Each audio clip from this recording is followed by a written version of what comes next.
ဘုရားရဲ့နာမတော်ကြီးကိုကြည်ပါလေလို့ဒီနေ့နိုင်ငံသားတွေလာပြီးမှကျွန်တော်လည်းအင်္ဂလိပ်လိုမပြောတတ်နောက်တော့မှပဲတယောက်ယောက်အကူအညီနဲ့ပြန်ပြီးတော့တောင်းပန်တော့မယ်နော်ကဲကောင်းပြီနှုတ်ကပတ်တော်လေးကိုကျွန်တော်တို့နည်းနည်းလေးအာရုံပြုအောင်ဒီနေ့ကျွန်တော်တို့8လပိုင်းနဲ့ရောက်လာပြီဘလို့အပြည့်ရောက်လာလဲဆိုတော့ကိုကျွန်တော်တို့အားလုံးနားလည်ကြနေ့တိုင်းမှာဘုရားသခင်ရဲ့ဂရုဏာတော်အသစ်ဘုရားရဲ့ဂရုဏာတော်အသစ်ကိုနေ့တိုင်းခံစားရပြီးတော့8လပိုင်းတိုင်အောင်ကျွန်တော်တို့ရောက်ရှိလာကြတာဖြစ်တယ်ဒီအတွက်ကျွန်တော်တို့ချီးမွမ်းမှုမမေ့ပါနဲ့အဲ့ဒီဘုရားရဲ့ကောင်းမြတ်ခြင်းနဲ့ဘုရားရဲ့ဂရုဏာတော်ကိုကျွန်တော်တို့ချီးမွမ်းဖို့မမေ့ပါနဲ့အခု2ရက်ရှိပြီဩဂတ်လထဲကိုဝင်လာတာမေ့နေသေးတယ်ဆိုအခုချီးမွမ်းဒီတလုံးမှာနိုင်ငံတကာသတင်းတွေကြည့်မိကြလားနားထောင်မိလားပြည်တွင်းသတင်းတွေကြည့်မိလားနားထောင်မိလားအဲ့ဒီအခြေအနေတွေကိုကြည့်ကျွန်တော်တို့အဲ့ဒီထဲမှာတကယ်ကိုဘုရားရဲ့ကောင်းမြတ်ခြင်းနဲ့ဘုရားရဲ့ကျေးဇူးတရားတွေကျွန်တော်တို့တက်တာထဲမှာရှိနေတယ်ဆိုတော့ဝန်ခံစရာအများကြီးရှိတယ်လို့နော်ကဲခဏလောက်ဆုတောင်းကျေးဇူးရှင်ဘုရားကိုရောကောင်းမြတ်ပါတယ်ကိုရောဂတိတည်ပါတယ်ကိုရောရှင်မြတ်ဘုရား၏စကားတွေကဟုတ်မှန်ပါတယ်နေ့တိုင်းမှာကျေးဇူးနဲ့ဂရုဏာတော်အသစ်ကိုခံစားစီမယ်လို့ဆိုတဲ့အတိုင်းပဲ2026ရဲ့8လပိုင်းတိုင်အောင်နေ့တိုင်းမှာကိုရောကျေးဇူးနဲ့ဂရုဏာတော်ကိုခံစားစီလက်ပို့ဆောင်ပေးပါတယ်ကျေးဇူးတော်ကိုချီးမွမ်းတယ်မချီးမွမ်းမိခဲ့တဲ့အရာကျေးဇူးမတင်မိခဲ့တဲ့အရာအတွက်ကိုရောကိုတောင်းပန်ပါတယ်ကျေးဇူးရှင်ဘုရားအခုကိုရောရဲ့နှုတ်ကပတ်တော်ကိုနားထောင်ရမှာဖြစ်သောကြောင့်ကျေးဇူးတော်ကြီးမားလာပါတယ်ဒီနှုတ်ကပတ်တော်ဒီဟာတာသမီတို့ရဲ့ဘဝအသက်တာရဲ့ရှင်သန်ခြင်းနဲ့တီးပွင့်ခြင်းကိုဖြစ်လာစေမှာဖြစ်တဲ့အတွက်ကြောင့်ဒီနှုတ်ကပတ်တော်ဒီဟာတာသမီတို့ရဲ့ဘဝမှာအကျိုးမရှိဘဲနဲ့မပြန်သွားမယ့်အရာဖြစ်တဲ့အတွက်ကြောင့်နားထောင်ရတဲ့အချိန်ကျေးဇူးတင်တယ်ဒီနေ့ခံယူကြတဲ့တာသမီများကိုအသစ်တပံသောတုန်တင်ဖွင့်ပြခြင်းဖြစ်စေပါဒါကျွန်တော်မျိုးရဲ့နှုတ်ကိုလည်းကိုရောရှင်မြတ်ဘုရားအသုံးပြုလက်ကိုရောပြောစီလိုတဲ့အရာတွေကိုကိုရောသွင်းပေးတော်မူပါအသက်ရှင်တော်မူသောကယ်တင်ရှင်သခင်ယေရှုမြတ်ဘုရား၏ကြီးမြတ်သောနာမကိုအမိပြု၍အလုံးယိုသေးစွာဆုတောင်းဆက်ကပ်လျက်အစပြုပါ၏ဘုရားအာမင်ကဲဟုတ်ပြီဒီနေ့ကျွန်တော်တို့အသက်ရှင်ရတဲ့ဒီနေ့ခေတ်အချိန်မှာပေါ့နော်ဘာလို့မှလည်းမသိတော့ဘူးမျော်လင့်ခြင်းတွေလည်းပျောက်နေတယ်ဆိုတဲ့ခံစားနေရတဲ့သူများဒီနှုတ်ကပတ်တော်လေးကိုကျေးဇူးပြုပြီးတော့တည်တည်ချာချာလေးနားထောင်သွားပါတခါတလေလုံနေတာပဲစူးစမ်းနေတာပဲဒါပေမဲ့အောင်မြင်ခြင်းတွေကမဖြစ်လာတဲ့အခါမှာအဲ့ဒီအရာအတွက်စိတ်ပြက်အားငယ်နေတဲ့သူများရှိရင်ဒီနှုတ်ကပတ်တော်ဟာသင်တို့အတွက်ဖြစ်ပါတယ်တခါတလေကိုယ့်ရဲ့အသက်အရွယ်တိုင်းကနေရာအသက်အရွယ်တစ်ခုရောက်လာပြီပေါ့ထပ်ဖြစ်ခြင်းသလားတိုးတက်ခြင်းလားဖြစ်ခြင်းနဲ့တိုးတက်ခြင်းနဲ့သို့တော်လည်းပဲဒီအချိန်တွေကနေထပ်ပြီးတော့လုံနိုင်ဖို့ရတော့အားမရှိတော့ဘာလို့မှလည်းမသိတော့အဲ့ဒီအချိန်မှာဒီအထဲမှာပဲ comfort zone လို့ဆိုတာပေါ့ဒီထဲမှာပဲဒီလိုလေးပဲကဲဒီလိုက်ပဲနေလိုက်တော့မယ်လို့ဆိုတဲ့သူများရှိခဲ့တော့ဒီနှုတ်ကပတ်တော်လေးကသင်တို့အတွက်ဖြစ်ပါတယ်ဒါလေးကိုကျွန်တော်တို့အတူတကွခွန်အားယူဖို့ဖြစ်တယ်ကျွန်တော်ခေါင်းစဉ်လေးပေးထားပါတယ်ဂရုဏာအိမ်တော်မှာဖျားဘုံတော်ဖြစ်ပါတယ်ဖျားသခင်ရဲ့ဘုံတော်ဖျားရဲ့တကူဖျားသခင်ရဲ့ကျေးဇူးဘုံတော်တွေဟာဒီနေ့ကျွန်တော်တို့ရဲ့အသက်တာထဲမှာအမြဲတမ်းပြင်ဆင်နေတဲ့ဂရုဏာအိမ်တော်ကဲ့သို့ရှိတယ်ဆိုတဲ့သဘောလေးနဲ့ဒီနှုတ်ကပတ်တော်ဝင်ငှခြင်းပါတယ်အခြေပြုထားတဲ့ကျမ်းပိုက်ကရှင်ယောဟန်ခန်းကြီး9အငယ်1ကနေ15ဖြစ်ပါတယ်ကျမ်းစာဆောင်ကရှင်ယောဟန်ဖြစ်ပါတယ်အခန်းကြီးက9အခန်းငယ်က1ကနေ15ဒီအကြောင်းအရာလေးပေါ်မှာတပိုက်ချင်းစီကျွန်တော်တို့ဆင်ခြင်ခွန်အားယူသွားဖို့ဖြစ်ပါတယ်ကဲအပိုင်းငယ်1မှာထုံးနောက်မှာတဲ့ယူဒပွဲခံစဉ်တွင်ထုံးနောက်မှာလို့ပြောတဲ့အခါမှာအရှိမဖြစ်ခဲ့တဲ့အရာတွေရှိတယ်နော်အခန်းကြီး4မှာတော့ကဘာတွေဖြစ်လဲဆိုရင်သခင်ယေရှုခရစ်တော်ကရှမာရိအမျိုးသမီးကိုသူကတရားဟောရေတွင်းမှာ တရားဟောတဲ့အကြောင်းသိကောင်းတဲ့တကယ်အသက်ဆိုင်ရဆိုတဲ့ဒီနေ့ဘုရားရဲ့ဖွင့်ပြခြင်းအိမ်မှာကြားရတယ်ပြီးတဲ့အခါကျတော့ယေရုရှလင်မြို့ကိုမရောက်ခင်မှာအမတ်တယောက်ကလာတာသူ့ရဲ့သားလေးတေကန်ကြီးနေပြီသူ့ကိုအသက်ပြန်ရှင်ပေးဖို့လာတောင်းပန်တဲ့အခါမှာသခင်ယေရှုခရစ်တော်ပြန်သွားတော့မေတ္တာကျမ်းပါပြီလို့ပြောလိုက်တဲ့အခါမှာအဲ့ဒီစကားပေါ်မှာယုံကြည်ပြီးအမတ်ကပြန်သွားတယ်နှုတ်ကပတ်တော်စကားပေါ်မှာယုံကြည်ဝန်ခံပြီးတော့လှုပ်ဆောင်သွားတာနော်လမ်းမှာသူ့တပည့်တွေကလာပြီးတော့အရှင်ရဲ့သားအသက်ရှင်ပြီဘယ်အချိန်ကလဲသူတို့ကအချိန်ကိုပြောတဲ့အခါမှာသခင်ယေရှုခရစ်တော်ပြောလိုက်တဲ့အချိန်မှာသူ့သားအသက်ရှင်တာဖြစ်တယ်အဲ့ဒါတွေဖြစ်ပြီးတဲ့အခါမှာထိုးနောက်မှဆိုအဲ့ဒါပြောတာအဲ့ဒီဟာတွေဖြစ်ပြီးတော့ယူဒပွဲခံစဉ်မှာသခင်ယေရှုကယေရုရှလင်မြို့ကိုကြွလာတယ်ရှင်ယောဟန်ကသခင်ယေရှုခရစ်တော်နဲ့ပတ်သက်ပြီးယေရုရှလင်မြို့ကိုသခင်ယေရှုခရစ်တော်ပတ်သက်ခါပွဲမှာကြွလာတဲ့အကြောင်းကို3ကြိမ်မှတ်တမ်းတင်ထားတယ်ဒီအပေါ်မှာကြည့်ပြီးတော့သခင်ယေရှုခရစ်တော်ရဲ့ဒီနေ့အမှုတော်ဆောင်ခြင်းဟာ3နှစ်လို့ပညာရှင်တွေကသတ်မှတ်တာဖြစ်တယ်သို့တော်လည်းပဲရှင်ယောဟန်တခန်းလုံးကိုဖတ်ရင်3ကြိမ်မကဘူး9ကြိမ်လောက်သခင်ယေရှုကယေရုရှလင်မြို့ကိုလာခဲ့တယ်ဆိုတာကိုမှတ်တမ်းတွေအရသိရတယ်ဟုတ်ပြီအဲ့တော့ဘာပွဲတွေဖြစ်မလဲအဲ့တော့ယေရုရှလင်မြို့ကိုအသက်အရွယ်ရောက်ပြီးသားယူဒလူမျိုးတွေဂျူးတွေကမဖြစ်မနေတက်ရောက်ရတဲ့ပွဲတွေရှိတယ်အဲ့ဒါပတ်သက်ခါပွဲနော်အဲ့ဒီပွဲဟာလည်းပဲဖျားသခင်တကယ်လှုပ်ဆောင်ခဲ့တဲ့ပွဲတွေထဲမှာတကယ်အဓိပ္ပာယ်ရှိတဲ့နော်ပွဲဖြစ်တယ်နောက်တစ်ခုကတော့ဘာဖြစ်လဲဆိုရင်ဖူရင်လို့ခေါ်တဲ့ဒါကဣသဒါတို့မော်ဒကဲတို့နော်သူတို့လွတ်မြောက်ခဲ့တယ်သူတို့လူမျိုးတွေတကယ်ကိုကြီးမားတဲ့အသက်ဘေးအန္တရာယ်လွတ်မြောက်ခဲ့တဲ့အရာပေါ်မှာကျေးဇူးတော်ချီးမွမ်းတဲ့ပွဲသူတို့အတွက်တိတ်အဓိပ္ပာယ်ရှိတယ်ဒါကနော်နောက်တစ်ခုကတော့ပင်တေကုတ်တွေပွဲဒါကတော့ဘာလဲဆိုရင်အူးသီးသောအသီးအနှံတွေကိုပူဇော်တဲ့ပွဲအဲ့ဒီပွဲတစ်ခုခုဖြစ်မယ်အဲ့ဒီအချိန်မှာသခင်ယေရှုခရစ်တော်ရောက်လာတာဖြစ်တယ်ဟုတ်ပြီအပိုင်းနေ့ရောက်တဲ့ခါမှာယေရုရှလင်မြို့နားမှာသိုးတကားလို့မှတ်တမ်းတင်ထားတဲ့ရှင်ယောဟန်ကအဲ့ဒီသိုးတကားနားမှာတဲ့ဘာရှိလဲဆိုရင်ဘေသေသဒအမည်ရှိတဲ့ရေကန်ရှိတယ်တဲ့ဘေသေသဒတဲ့သူ့နာမည်လေးကအဓိပ္ပာယ်ရှိပါသူကနေသူကကနားပြင်9ဆောင်ဒီလိုမန်းတက်9ခုပေါ့နော်ကနားပြင်9ဆောင်ရှိတဲ့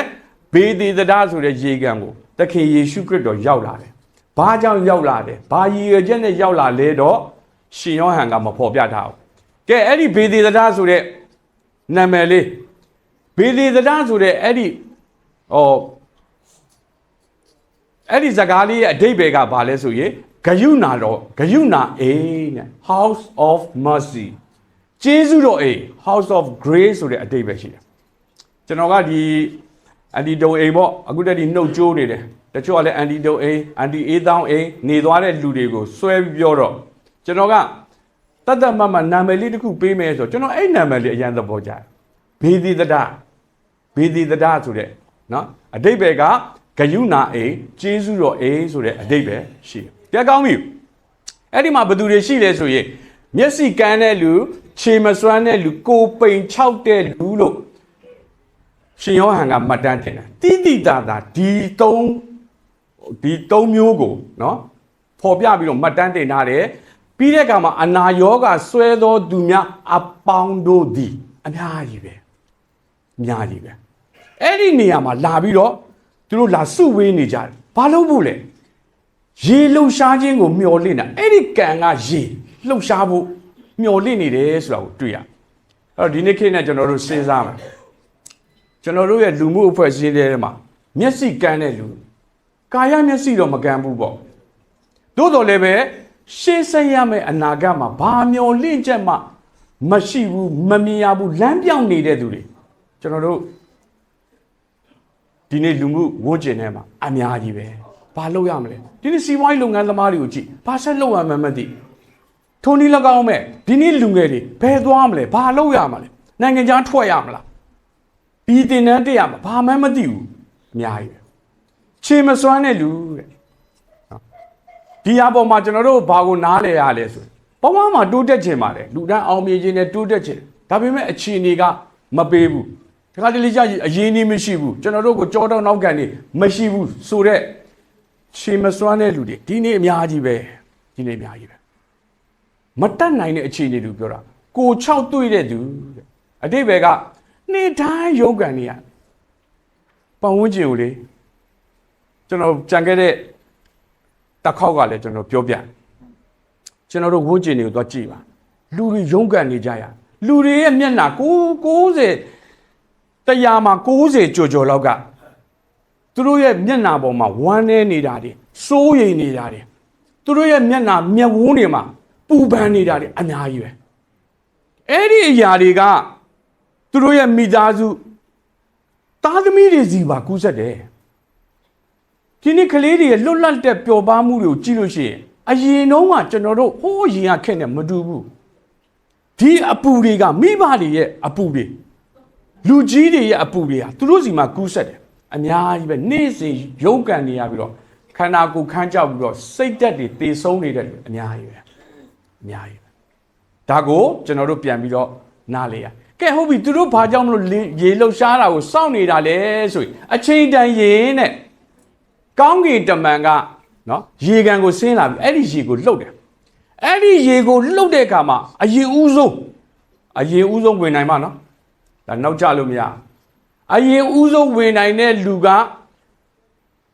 သူ့မှာဆွဲနေတဲ့အနာရောဂါအားလုံးကင်းလွတ်ခြင်းကိုရောက်တယ်အဲ့ဒီအတွက်ညှော်လင့်နေကြဘယ်အချိန်ရေလှုပ်မလဲဒါတွေကဒီညာပေါ်မှာယုံကြည်ရတဲ့အကြောင်းကတကယ်ဖြစ်ခဲ့တဲ့ဒီနေ့ဟိုပါပေါ့နော်အကြောင်းအရာတွေရှိလို့သူတို့ဒီညာပေါ်မှာယုံကြည်ပြီးစောင့်နေကြတာဘယ်အချိန်ရေလှုပ်မလဲအလူရဲ့အပြိုင်ဆိုင်နော်သူများကိုဦးစားပေးလို့လည်းမရဘူးလေဟုတ်လားသူများကိုကူညီလို့လည်းမရဘူးအဲ့ဒီအခြေအနေမျိုးနော်ဖြစ်တယ်တဲ့နော်အဲ့တော့ဒီနေရာမှာကျွန်တော်တို့ကျမ်းစကားလေးကိုကြည့်ရှေးဦးစွာဝင်တော်သူအလွန်ပြိုင်ဆိုင်မှုပြင်းထန်တဲ့စနစ်ပဲကျွန်တော်တို့ဒီနေ့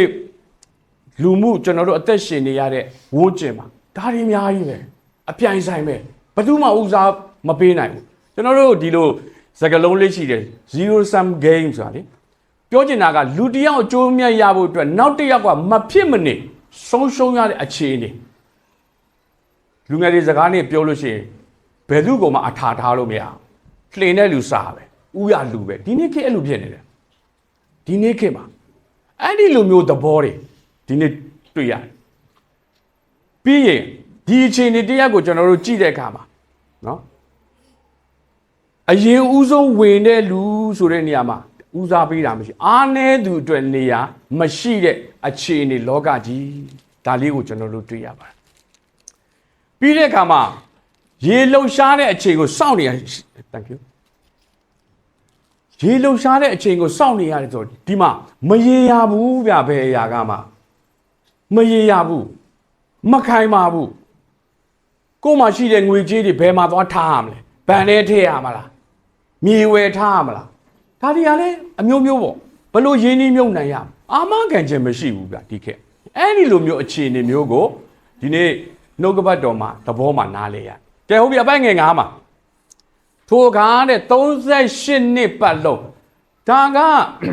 တခင်ယေရှုကဘလို့တွက်ချက်ပြီးတည်တာလဲတော့မသိဘူးရှင်ယောဟန်က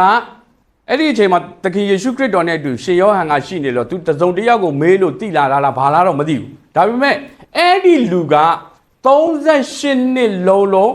ယောဂဆွဲနေတာအသက်ကိုပြောတာမဟုတ်ဘူးနော်အသက်ကိုပြောတာမဟုတ်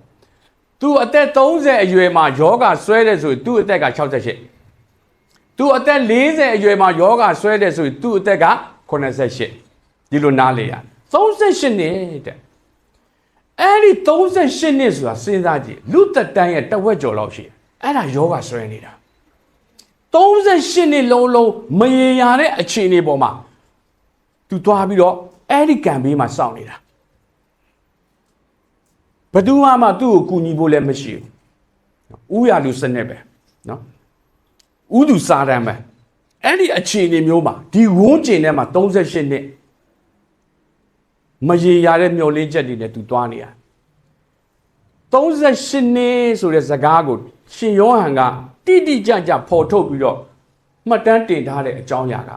အယံစိတ်ပြက်အားငယ်ပွေရကောင်းတဲ့အချိန်ကာလတစ်ခုအကြာကြီးပဲ ဒါပေမဲ့ကျွန်တော်ဒီနေရာလေးမှာဒါလေးကိုထည့်ပြီးပြောချင်အခြေအနေတစ်ခုကဘလောက်ပဲကြာပါစေကျွန်တော်ပြန်ပြောမယ်နော်အခြေအနေတစ်ခုကဘလောက်ပဲကြာပါစေဖခင်ရဲ့ကယ်တင်မှုဘယ်တော့မှအချိန်မနာဘူးဖခင်ရဲ့ကယ်တင်ခြင်းကယ်တင်မှုအချိန်မီအမြဲတမ်းကျွန်တော်တို့တွေ့ရှိတယ်ဆိုတော့ဒီနေ့နားလည်ဖို့ဒီအကြောင်းအရာမှာဆက်ကြည့်အောင်ကဲဟုတ်ပြီအပိုင်းငယ်6ရောက်တဲ့အခါထိုသူသည်တုံးလုံးနေသည်ကိုဘလို့နေလဲဘလို့အခြေအနေရှိလဲသူကလေဖြတ်နေတာတော့မဟုတ်ယောဂဆွဲနေတာတိုးတော်လည်းအဲ့ရတဲ့မှာတုံးလုံးလဲနေရတဲ့အခြေအနေနော်ဆိုတော့ तू စူးစမ်းပြီးတော့တဲ့ဒီရေလှုပ်တဲ့အခါမှာ तू စူးစမ်းပြီးတော့သွားဖို့လှုပ်တယ်ဆိုတော့ तू နည်းနည်းထနိုင်ပြုတ်နိုင်တဲ့အနေအထားမျိုးလေးတော့နားလေရတယ်အဲ့တော့တုံးလုံးနေသည်ကိုကျွန်တော်သိပြီးတော့အဓိကပေါ်ပြခြင်းတဲ့စကားကယေရှုမြင်တော်မူ၍ဆိုတဲ့စကားနဲ့ကြာလာပြီဟုသိတော်မူတယ်ဆိုတဲ့စကားမြင်လဲမြင်တယ်ဒီလူရဲ့အခြေအနေဒီလူတွေ့ကြုံနေရတဲ့အနေအထားနဲ့ဒီအခြေအနေဟာဘလောက်တောင်ကြာနေပြီလဲဆိုတော့တခင်ယေရှုသိတယ်အဲ့တော့သူ့ကိုမေးတဲ့စကားမှာသင်သည်ကျမ်းမာခြင်းတို့ရောက်လို့သလောလို့မေးတယ်အဲ့ဒီစကားလေးမှတ်ထားပါသခင်ယေရှုခရစ်တော်ကမြင်တယ်သခင်ယေရှုခရစ်တော်ကသိတယ်ဒါဆိုရင်တချို့ပြောမယ်ဒါလောက်ကြာနေပြီဒါလောက်ကြိုးစားနေတယ်နော်အချိန်ချင်းခါကြိုးစားနေတယ်မအောင်မြင်ဘူးပြဿနာရဲ့ကြီးတစ်ခုကိုအချိန်အကြာကြီးဘယ်တော့ပြေလည်မလဲဖြေရှင်းမလဲကြားလာပြီဒီပြဿနာကြီးမပြေလည်ဘူးဘာကြောင့်လဲဆက်နားထောင်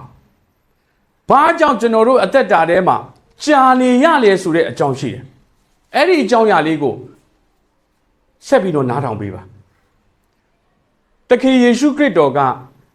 မြင်လဲမြင်တယ်ကျွန်တော်တို့တယောက်ချင်းစီရဲ့အခြေအနေကိုမြင်လဲမြင်တယ်ကျွန်တော်တို့ရဲ့အနေအထားအခြေအနေအားလုံးကိုသိတယ်အဲ့ဒါကိုဘယ်တော့မှမမေ့ပါနဲ့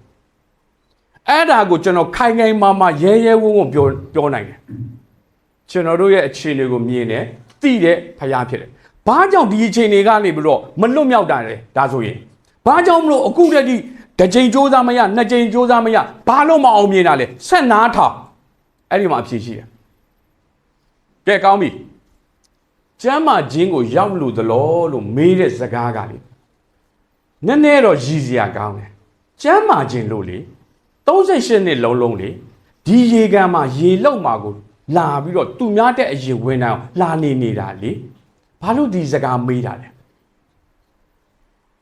တခါတလေကျွန်တော်တို့ကအခြေအနေတစ်ခုနဲ့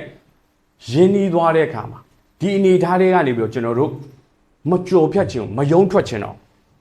ကျွန်တော်အသက်50ရောက်လာတဲ့အခါမှာကျွန်တော်တတိထားမိဒီထဲကနေယုံထွက်ခြင်းတယ်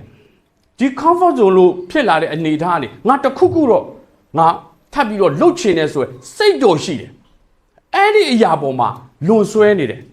ဆက်လုံနိုင်ပါဦးမလားငါခန္ဓာလိုက်နိုင်ပါမလားငါအတွေးခေါ်တွေလိုက်နိုင်ငါရဲ့စွမ်းအားတွေလိုက်ငါရဲ့အာယုံစွဲမှုတွေလိုက်နိုင်ပါမလားဆိုတဲ့စိတ်ဟာကျွန်တော်တို့ကိုတကယ်ကိုအောက်ကိုဆွဲချခြင်းဘာမှမလုပ်ချင်တော့ကျွန်တော်အသက်ငယ်ငယ်နဲ့ဒီနေ့ဒုက္ခရဖြစ်သွားတဲ့တရားကိုတွေ့ဘူးတယ်အသက်ငယ်ငယ်လေးသူ့အသက်မှာ23နှစ်ကားစီးတန်းဖြစ်တော့ဒုက္ခရဖြစ်ဆရာဝန်ကအားပေးတယ်ဒီအချိန်လေးမှာ तू ကဗိတ်တက်ကလက်ထိုင်းနဲ့ तू သွားရတယ်ဟိုပါပေါ့နော်နေရတယ်ပေါ့နော်အဲ့ဒီအချိန်မှာဆရာဝန်ကအားပေးတယ်ပြန်ကောင်းနိုင်တယ်ဒီအချိန်လေးစူးစမ်းပြီးတော့ခွဲစိတ်လာကိုလည်းပဲပြန်ခံရမယ်လေ့ကျင့်ခန်းတွေလုပ်ဒါပေမဲ့ तू ကအဲ့ဒီဒုက္ခိတဘဝမှာပဲနေဖို့ဆုံးဖြတ်လိုက်တယ် तू ထပ်ပြီးတော့ဒီအရာပေါ်မှာမရင်ဆိုင်ခြင်းတော့မယုံကန်ကြောင်ဒီအချိန်လေးမှာလူတွေကသူ့ကိုဂယုစိုက်တယ်လူတွေကသူ့ကိုလူအရင်ထမ်းပိုးသွားတယ်လူတွေကသူ့ရဲ့ဝေယဝိဆတွေလုတ်ပြီးအဲ့ဒီအရာပေါ်မှာ तू ကတာယာသွားတယ်ကျွန်တော်ဒီလိုပဲခံယူတယ်တခါတလေကျွန်တော်တို့ကိုဖျားမေးတာမင်းတကယ်ကိုအဲ့ဒီအချိန်လေးတွေကလွတ်မြောက်ခြင်းတဲ့စိတ်မင်းမှရှိလားယုံထွက်ခြင်းတဲ့စိတ်မင်းမှရှိလားတကယ်မင်းမှဖြစ်ခြင်းတဲ့စိတ်ရှိလားဟုတ်ပြီမင်းအသက်အရွယ်အတန်းတစ်ခုကတော့ဒီလိုပေါ့အဲ့ဒီထဲကနေပြီးတော့မင်းတကယ်ကိုအဲ့ဒီထက်ပို့ပြီးတော့လှုပ်ချင်တဲ့စိတ်ရှိလားအဲ့ဒါမေးတာအဲ့ဒါကိုမေးတာပြီးတဲ့အခါမှာတ တာဝန်ယူရမယ့်အရာတွေကိုကြောက်လာတာလေအခုအချိန်မှာအဲ့ရပေါ်မှာလူများကအစင်းသေးလာကြည့်မဲ့တောင်းစားလို့ရတယ်ကောင်းသွားပြီဆိုရင်တောင်းစားလို့မရတော့ဘူးကိုတာဝန်ကိုယူရမယ်အိမ်မှုကိစ္စတာဝန်ယူရမယ်ကိုရဲ့အလုပ်တွေရှာဖွေပြီးတော့လှုပ်ဆောင်ရတော့မယ်အဲ့ဒီအခြေအနေစင်ကြေပေးစရာလည်းပျောက်သွားပြီပေါ့နော်ငါမတတ်နိုင်လို့ငါမထားနိုင်လို့ငါယောဂသေးလို့စသည်အဖြစ်ဒါကတည်းကကျွန်တော်တို့ဘဝမှာအဲ့ဒီအခြေအနေတွေရှိနော်ငါတို့မှာဘာဖြစ်လို့ကျွန်တော်အဖေကကျွန်တော်ကိုပြောတယ်ကျွန်တော်အဖေကိုပြောပြကျွန်တော်တို့ကလို့အင်္ဂလိပ်စာညံ့တယ်လို့ဘာကြောင့်လဲဆို9တန်းကြမှာအင်္ဂလိပ်စာ ABCD သင်ရလို့ညံ့တာအဲ့ဒါဆိုမင်းအခုလေ့လာလေတဲ့ကျွန်တော်တို့ကစင်ကျင်နဲ့သွားတယ်ငါမတတ်နိုင်ဘူးမလုပ်နိုင်ဘူးဘာဖြစ်လို့ဟိုဟာဖြစ်လို့ဒီဟာဖြစ်လို့စသည်အဖြစ်အဲ့ဒီအခြေအနေတွေနဲ့သွားတယ်ဒီနေ့သင်တို့ကိုဘုရားသခင်မေးတယ်သင်ကျမ်းမာခြင်းရောက်လို့သလားသင်ရဲ့ဘဝတက်တာရဲ့မျောလင့်ခြင်းတွေသင်မဖြစ်နိုင်တဲ့မတတ်နိုင်တဲ့အခြေအနေတွေနှစ်ပေါင်းများစွာကြာနေတဲ့သင်ရဲ့ပြဿနာတွေကလွတ်မြောက်ခြင်းနဲ့စိတ်ရှိလားသင်ရဲ့ဘဝမှာဒီအခြေအနေတွေကနေရုံးထွက်ပြီးတော့တကယ်ဖခင်ရဲ့အလိုတော်နဲ့ဖခင်ရဲ့အမှုတော်ထဲမှာပါဝင်စက္ကန့်နေနိုင်တဲ့သူဖြစ်ခြင်းလားဒါမေးတာအဲ့တော့နားတဲ့သူကချက်ချင်းသူပြောပါတယ်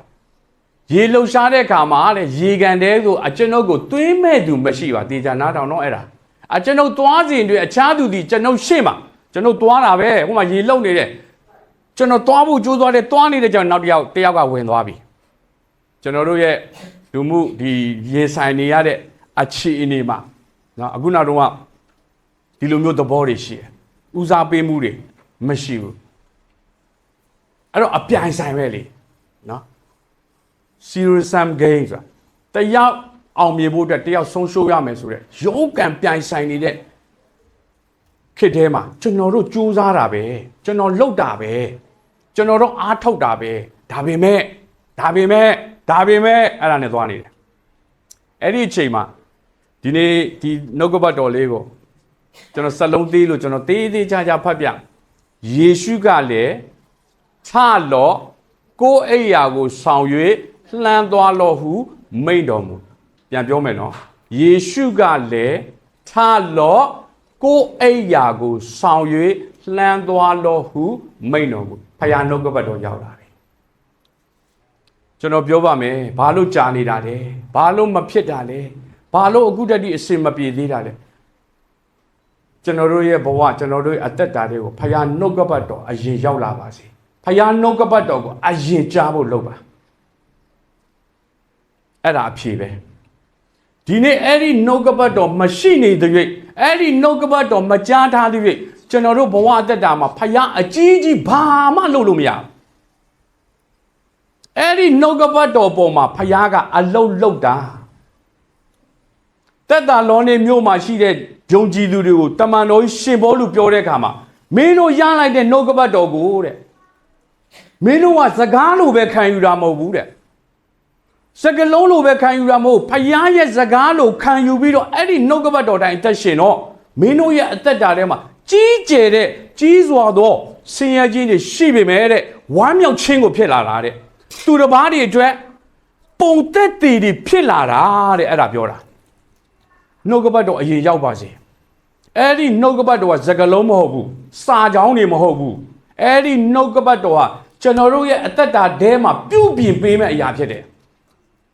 အဲ့ဒါအရင်လုပ်ပါအဲ့ဒါကိုအရင်လုပ်ပါအဲ့တော့ခဏချင်းတွေထိုးသူသည်ပဂတိအဖြစ်သို့ရောက်၍မိမိအိယာကိုဆောင်လက်လှမ်းသွားတယ်